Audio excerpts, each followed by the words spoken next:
Hi everyone and welcome back to my channel. So today we're just gonna I'm gonna be really vulnerable with you all. I feel like I'm in a season of vulnerability, and I feel that even though it's really hard to be vulnerable and to be transparent, it's one of those things that it usually pays off in the end. And I'm kind of over the whole moving in silence movement and way of being, because while I think that can be beneficial in some ways, I think it's just another way of keeping women silent and keeping us all silent, keeping us all oppressed and keeping our emotions and feelings repressed. And if we continue to do that, change really never actually happens. And I don't know, maybe I'm also just saying this to, I don't know, make myself feel better, or who knows. I have really been struggling when it comes lately to making videos, and it has really nothing to do with like the channel or the content. It's just a lot of shit. Like, it's just a lot of shit going on in my personal life, and I think I just kind of want to vent for a second because you all are so sweet. Like, you all are just, you're so good, you're so sweet, you're so kind, and let's just get into it. Let's just talk about it. So really, all of this has started from like a few weeks ago, and it just closed out. This like worry just closed out like a couple days ago. So me and my partner, we had a little bit of a pregnancy scare. Like, it wasn't a legitimate, like, I say a little bit of a pregnancy scare because I am, I'm on birth control. And so it's not really likely, right? But there was this window where my menstrual cycle just was missing, was absent, was not clocking in. And I also wasn't feeling well, which now we'll get to the next thing later that I feel like is the real cause of all of this. But anywho, like, the point of the matter is it was a little bit of like a moment of fear because, like, on one hand, we're like, this could be amazing, this could be awesome, we love each other, we want to have a family together, like, this could be amazing. And maybe it's one of those things of, if like, how can you ever be fully ready, right? So maybe if this is the time, this is just the time. And on the other hand, there's still a ton of things that we have not been able to do together, that we haven't been able to do independently. I have been having thoughts about career switching, which we'll talk about that later. But like, just obviously, it's one of those things where it could be a potential overhaul of your entire life. And it was really stressful because on one hand, pregnancy seemed like the best option because, why, like, it was one of those things of like, this might be the best option because if it's not pregnancy, then why am I not feeling well? And why is my menstrual cycle missing for, multiple months at a time at this point? And so, it was just a lot of like, oh my gosh, like, could I possibly be sick? Or like, could I possibly be pregnant? And if I am, it's like, I'm 31 years old. Like, I'm in a stable relationship. I'm in a relatively stable point in life. Like, I guess it's not really that big of a deal. Like, it's so funny that even though I'm 31 and all of my friends, for the most part, have children or are in the process of having children or are having conversations about having children, and I still, whenever I hear someone is pregnant that I know of that's like around my age, I'm like, oh my god, like, are they gonna keep it? Like, what's gonna and then I'm like, oh wait, yeah, they're married and like, we're adults. And so yeah, I don't know, it was a really scary time. And I adore my partner. I adore Michael. Like, I love Michael more than I think I've ever loved anyone, anything. Like, that man is that man for me. And at the same time, it was really rough because, like, I didn't know if I was fully ready. And, he was super ready and super excited, but like, it's not about you, right? Like, it's about us, but like, I would have to carry this, right? Like, this would change your life, but this would change my body and my life permanently, forever. And so, long story short, I am not pregnant. That's not happening. We don't know what caused what was going on. I have some theories, but yeah, and as far as I know from all the blood work that I've received, I'm perfectly fine. And You know, one thing that I think just caused all of this in the first place, and if you see me looking down, I'm just looking at my notes right now.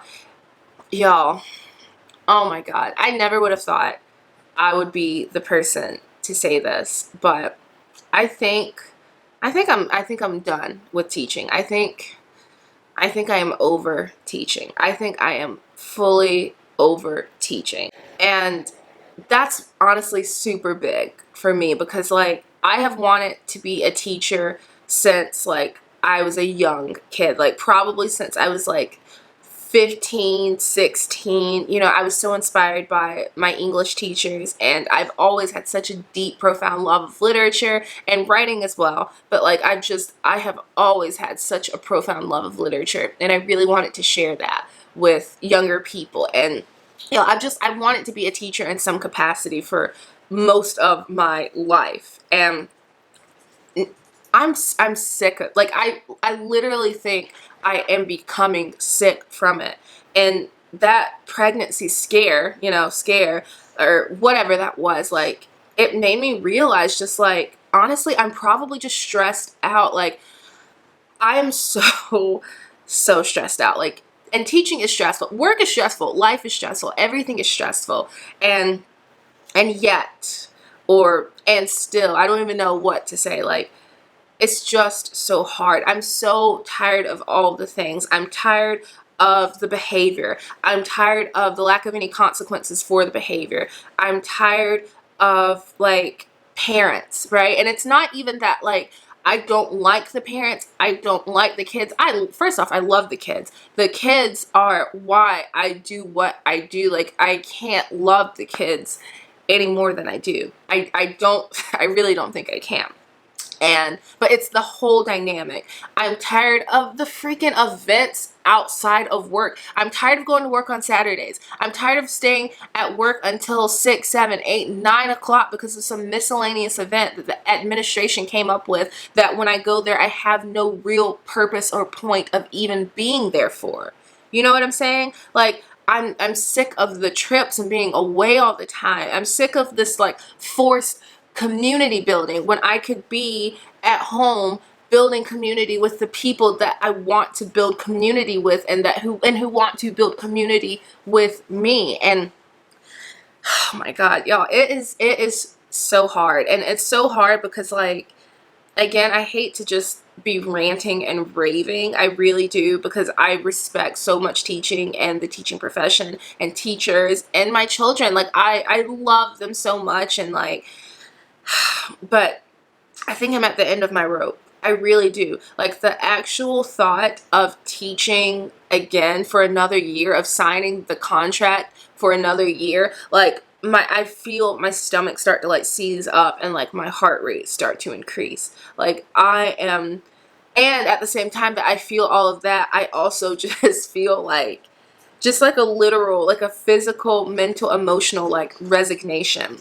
And I'm sorry if you hear Goldie. She always gets thirsty, I guess, in the middle of these videos, so I apologize. But yeah, I don't know. It's just so hard, and I feel like I don't know what to do. Like I feel that I have skills that are transferable skills, and that like deep down I feel like I could do anything. You know what I mean? But like in reality, what can I do to provide for myself, to provide for the family I hope to have someday? And you know, I'm very fortunate that I have an amazing partner who's willing to help me in this transition of hopefully leaving teaching at the end of the year. But at the same time, like what am I going to do? Like, what am I going to do for me, like for Amanda?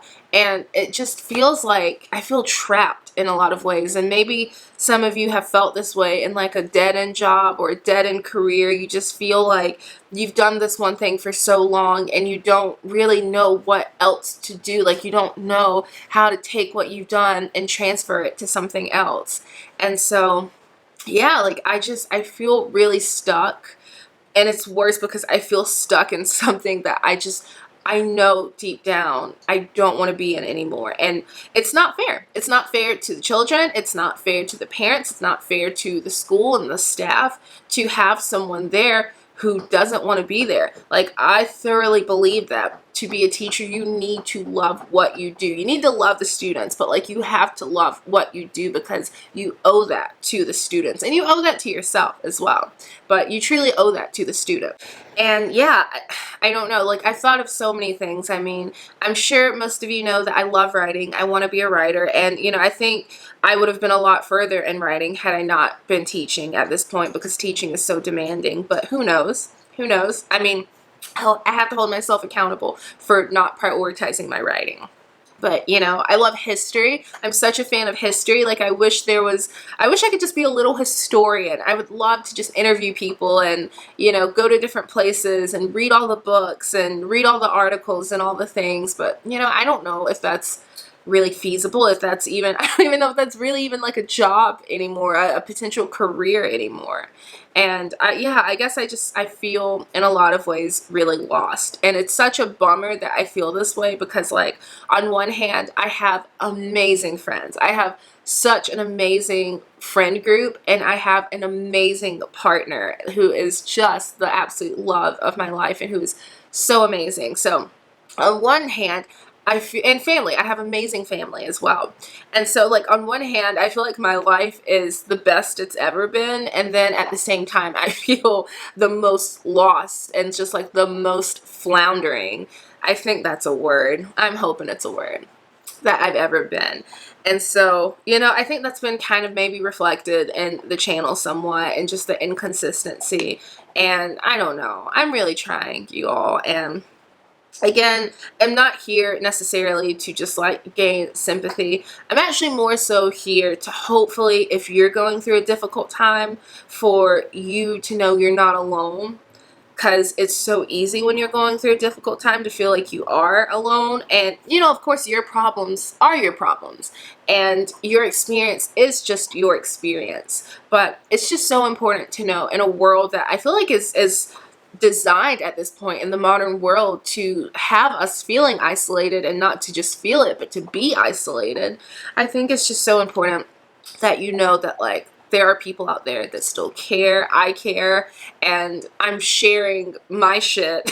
Like, I'm sharing what has been just, what's just been killing me, what's just been like eating at me, to just let you know that, like, I see you, I'm with you, I care so deeply for you. You're not alone. And we're going to persevere, right? Like, I think we're going to do it. I think we're going to persevere. So I know this is really cohesive. No, it wasn't cohesive. I know that this was very probably sloppy and not cohesive at all, but I wanted to do minimal editing, minimal cuts. I just want this to be, you know, it is what it is. Next week, we're going to try to get back on track with like a real video for what you really came here for. And until next time, stay safe, be well. I'll see you all soon. Bye, everyone.